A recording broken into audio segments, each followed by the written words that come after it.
Hey guys, welcome back to Get Into It with your host, Jason Hook. That's me. Sorry about the glow again. I'm losing light here.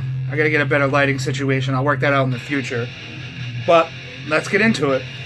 So for now, to start it all off, what we're listening to is the No Warning Ill Blood LP. These guys are from Canada. This came out on Bridge 9 Records in 2002. I remember I pre-ordered it and it took forever. I think they're having an issue with the covers.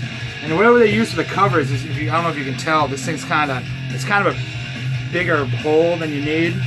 It's kind of glued. It's coming off, but it's a great fucking record. I dug this since day one. They put out like a little demo CD that had this song on it called Behind These Walls, which I burned a hole through. Like every car ride, I'll be like, hey man, check this out, and put it in. My friends will be like, whoa, this is awesome. So this is the insert. So it's the same as the cover, it's just in black and white. Sorry if the glare is coming on. Then on the back you got a live shot of the band. Live shot of the band. Lyric sheet. The singer now actually plays guitar for Fucked Up. This is the version of the vinyl that's called Blood and Shit. It's red. It's a red record with splotches of brown on it. I just remember waiting for this thing to come, and it just took forever. And I was getting bummed on it. I was like, because I really wanted to hear it, because I love that CD with the 2 songs on it. So it's Ill Blood. No Warnings, Ill Blood. They put out a record after this, which was like kind of a nu metal record that was fabled forever, and I think it's actually out on vinyl now, but it kind of disappeared in the abyss for a little bit. But I actually don't have a copy of that. They put out a couple EPs before this, but this is their masterpiece in my opinion. I saw them a bunch of times. They toured on this. I saw them in Boston. It was fucking awesome. So, Ill Blood. They have a little bit of a New York hardcore sound, but speaking of New York hardcore, we're going to go right into one of the classics, Cro-Mags, Age of Coral. Pull this out. Cro-Mags, Age of Coral. The only bummer about this is it does have the promo cut. Live shot on the back.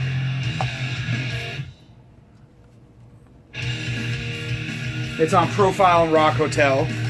This version here is a little bit rarer than a regular version, because on the dust sleeve, the censored stamp is actually a rubber stamp. Instead of, in the future, they just actually printed these in like they were white. And it also has it got clipped too with the rest of it. So there's the lyrics on the back, which you can't see because it's red on white and the glare's killing it. So I'm just ruining it.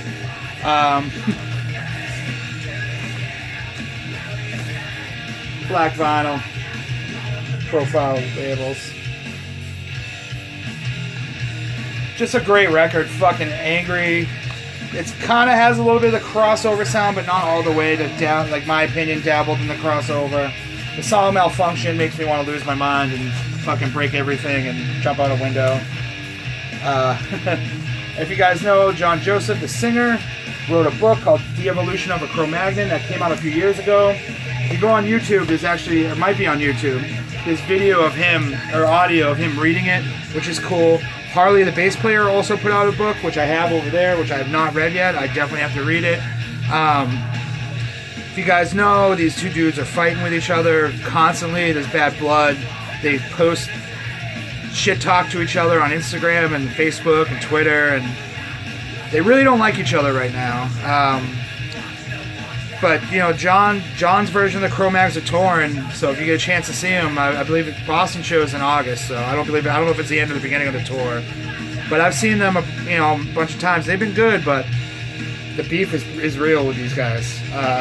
John also wrote another book called Meat is for Pussies, which is about vegetarian and vegan diet and working out and whatnot. I have a copy of that too, even though, as you can tell, I don't work out and not a vegan or vegetarian, but I picked it up when I saw them play once. But again, that's Cro-Mags, Age of Coral, just a classic New York hardcore record, fucking angry, just great record.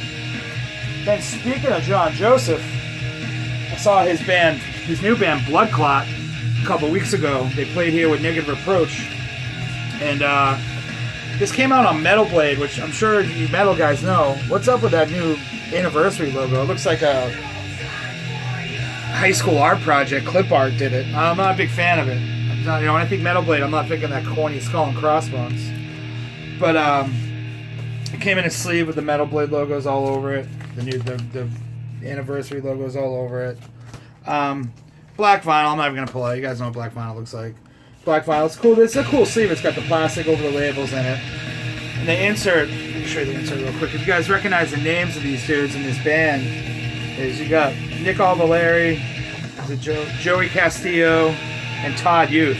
I mean, Joey Castillo was in Wasted Youth, Queens of the Stone Age, Eagles of Death Metal, Danzig. I think he was in Blast. He plays in Blast. Nick was in Queens of the Stone Age, The Dwarves. Caius, he plays in Blast. Todd Youth was in fucking Warzone. Murphy's Law. The mid-90s band called Degeneration, which was out of New York, which was they were doing like the glam kind of rebirth, which I thought they were pretty good. He's been in a bunch of other bands. This is kind of like a hardcore metal all-star band, really, if you think about it. Should I say, yeah, Todd Youth was also in Danzig too. I'm sorry, I'm a moron. Nick Alvaleri wasn't with Danzig. Todd Youth was. I'm sorry. I'm spaced. It's late. It's been a long day. Leave me alone. This is pretty good. I didn't hear them. I didn't bother to listen to a single thing before I saw them. I was stoked that they had the vinyl because the record literally just came out the week before.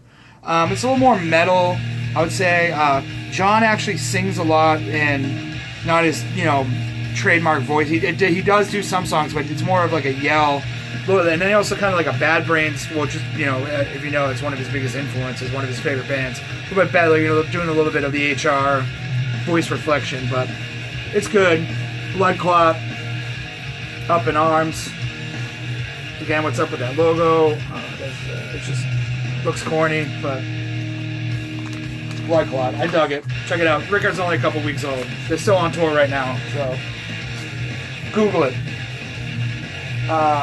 Next, I have one of my favorite records here, Infest Slave. This came out in 1988. This is definitely a bootleg. It has to be. All the research I've done, the insert is yellow. This is white on like a kind of gloss paper. It's got lyrics on it. It's a really good boot. Black vinyl. But it's got the same off the disc. Labels look exactly the same from the ones that I've seen on the internet or Discogs. The cover's got the same white stripe that was on the original, which I believe was a mistake. The later represses don't have this white stripe. Let me show you the back. Just fucking punch you in the face and knock you down. I would say Power Violence. They kind of started Power Violence, or one of the firsts. There's an address on here. Feel free to write, but please, no one-liners. Maybe I'll send him a letter and see if I can get a t-shirt for $7 from him. That'd be cool. They thank all the people who bought the demo, tape traders everywhere, Selenos for the great artwork. I probably fucked that up. People who give a fuck, and you for this slab. Stay pissed. Just great fucking. I was listening to this moshing around my room. The record was skipping. I never thought I would see him. I've actually seen him. They played Boston 3 times now. Still fucking awesome. Still fucking fast as hell. Angry, just power violence. And this is the power violence. This a lot of newer bands bite this style. If you guys don't have Slave and you claim you like power violence, you don't like power violence. Or you know nothing about it. Just my opinion. Another thing that makes me think this is a boot is that you can see real close. The versions I've seen that are original, this is way lighter. The cover art, you can't really tell. It looks pixelated. It looks like a poor print job. It's probably cheaply done. But I bought this a long time ago, early 2000s. It was $17. So if I can prove this is an original, which I don't think it is, if I got it for $17, I got a deal. I got a bargain, as I like to say around here. But yeah, Infest Slave. Some gnarly stuff.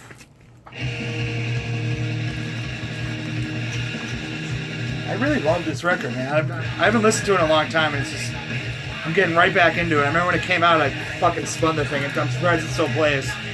It was non-stop spun. But again, Infest Slave.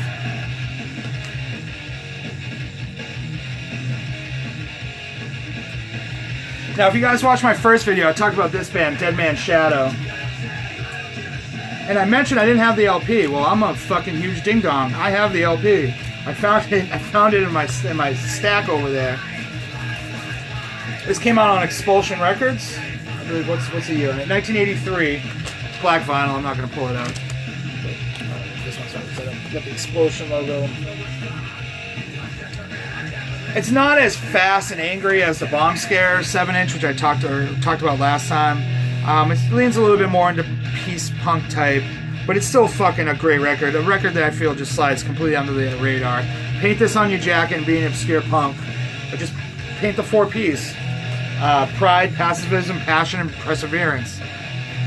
This dude is wearing a fucking awesome Discharge shirt. You can see that.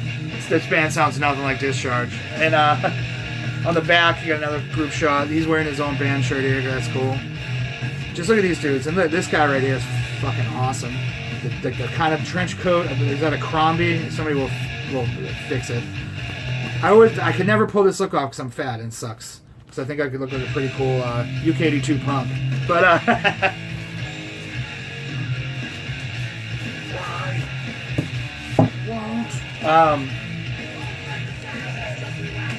just a great record.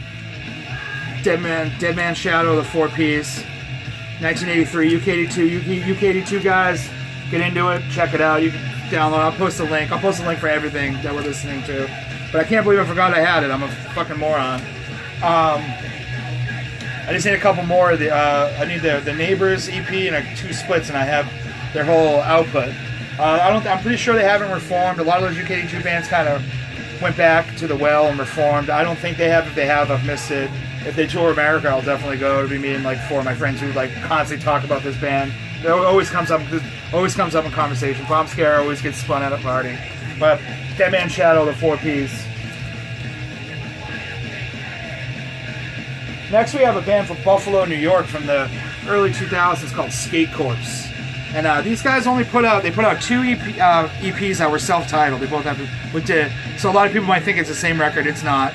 And they put out there was this series that this band would that this label would put out singles where it was 2-song 45s, and they were on that too. I'll post a link to that. I'll post a link to this whole thing below. They do have it on YouTube. Someone put it up.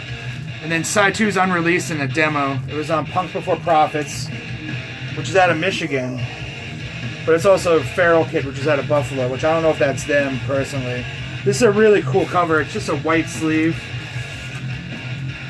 This is screen print. You can see there's some damage on the back to the P and the S. I got this a while ago. This is like, you never see it. I don't think it's rare. You just don't see it. It just doesn't come out.